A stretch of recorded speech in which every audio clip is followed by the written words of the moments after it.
মধ্যরাতে হঠাৎ চোখ খুলে গেলে আল্লাহ তাআলার দুইটি নাম পড়ুন, তারপরে ফলাফল দেখবেন আপনি নিজে অবাক হয়ে যাবেন। মধ্যরাত, এই রাতটা হচ্ছে রাতের শেষ অংশে যদি আপনার চোখ খুলে যায় তাহলে মনে করবেন আল্লাহ তাআলা আপনাকে সফলতার দ্বার প্রান্তে পৌঁছে দেওয়ার জন্য আপনার চোখটাকে খুলে দিয়েছেন। কিন্তু দুঃখজনক হলেও সত্য, আমরা অনেকেই রাতের বেলা হঠাৎ করে চোখ খুলে গেলে অথবা ঘুম ভেঙে গেলে কিন্তু আমরা আল্লাহকে স্মরণ করি না। এই সময়টা হচ্ছে সবচেয়ে গুরুত্বপূর্ণ সময়।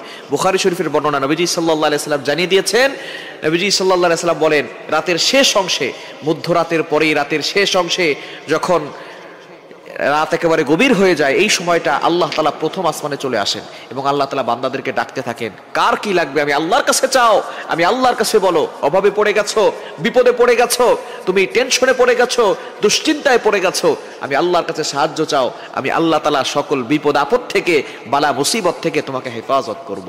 সুতরাং আল্লাহ নিজে এসে ওই সময় বান্দাদেরকে ডাকতে থাকেন। মুয়াজ্জিন 5 বার প্রতিদিন মানুষকে ডাকে, হাইয়া আলাস সালাহ, হাইয়া আলাল ফালাহ, কাম টু দ্য সাকসেস, সফলতার দিকে আসো, কল্যাণের দিকে আসো।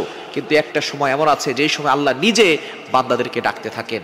এই সময়টা হচ্ছে মধ্যরাতের পরে রাতের শেষ অংশে। এই সময়গুলোতে, এই সময় যদি আপনার চোখ খুলে যায়, আপনি এই আমলগুলো করতে দেরি করবেন না। আপনার ওযু করার দরকার নাই, ওই অবস্থায় আপনি আমলটি করবেন। আল্লাহ তাআলা দুইটি নাম পড়বেন 11 বার করে। কয়বার? এবং দুইটি নাম পড়ার আগে আপনি 3 বার দুরূদ শরীফ পড়বেন। দুরুদের ভিতরে সর্বশ্রেষ্ঠ দুরুদ হচ্ছে দুরুদ ইব্রাহিম। আমরা নামাজে যেটা পড়ি এই দুরূদটি বেশি বেশি পড়ার চেষ্টা করবেন। আল্লাহুম্মা সাল্লি আলা মুহাম্মদ ওয়া আলা আলি মুহাম্মদ কামা সাল্লাইতা আলা ইব্রাহিম ওয়া আলা আলি ইব্রাহিম ইন্নাকা হামিদুম মাজিদ। আল্লাহুম্মা বারিক আলা মুহাম্মদ ওয়া আলা আলি মুহাম্মদ কামা বারাকতা আলা ইব্রাহিম ওয়া আলা আলি ইব্রাহিম ইন্নাকা হামিদুম মাজিদ। এটা আপনি 3 বার পড়বেন। আর যদি এটা একটু বেশি কষ্ট হয়ে যায় তাহলে সাল্লাল্লাহু আলাইহি ওয়াসাল্লাম, সাল্লাল্লাহু আলাইহি ওয়াসাল্লাম, সাল্লাল্লাহু আলাইহি ওয়াসাল্লাম, এটা 3 বার পড়বেন। এরপর আল্লাহ তাআলা দুইটি গুণবাচক নাম পড়বেন, আল ওয়াহ্হাবু এটা পড়বেন 11 বার, আর হচ্ছে ইয়া ফাত্তাহু এটা পড়বেন 11 বার। এই দুইটি নাম পড়ে আপনি আল্লাহর কাছে দোয়া করবেন, দেখবেন আল্লাহ তাআলা আপনার সকল চাওয়া পাওয়াগুলো কবুল করবেন, আপনার নেক আশাগুলো আল্লাহ তাআলা কবুল করবেন। আল্লাহ তাআলা নিজে বলে দিয়েছেন 9 নম্বর পারা 13 নম্বর পৃষ্ঠার 4 নম্বর লাইন, সূরা আরাফের 180 নম্বর আয়াতে আল্লাহ বলছেন, ওয়ালিল্লাহিল আসমাউল হুসনা ফাদউহু বিহা।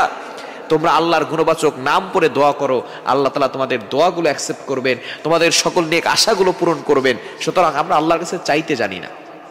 আমরা এই রাতের শেষ অংশে, মধ্যরাতের পরে যদি হঠাৎ করে আপনার চোখ খুলে যায়, আপনি আল্লাহর কাছে দোয়া করবেন, দেখবেন আল্লাহ তাআলা আপনার সকল চাওয়া পাওয়াগুলো কবুল করবেন, বিপদ থেকে আল্লাহ হেফাজত করবেন।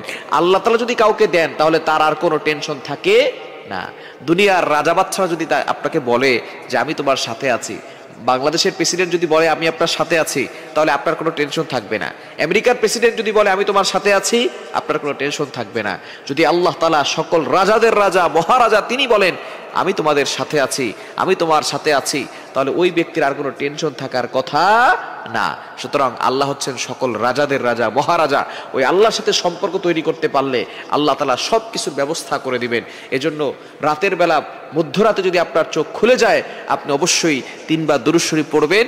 এরপরে আল্লাহ তাআলা দুইটি গুণবাচক নাম আল ওয়াহ্হাবু, ইয়া ফাত্তাহু, এগুলো 11 বার করে পড়ে আল্লাহর কাছে দোয়া করবেন। আল্লাহ তাআলা সব কিছুর ব্যবস্থা করে দিবেন।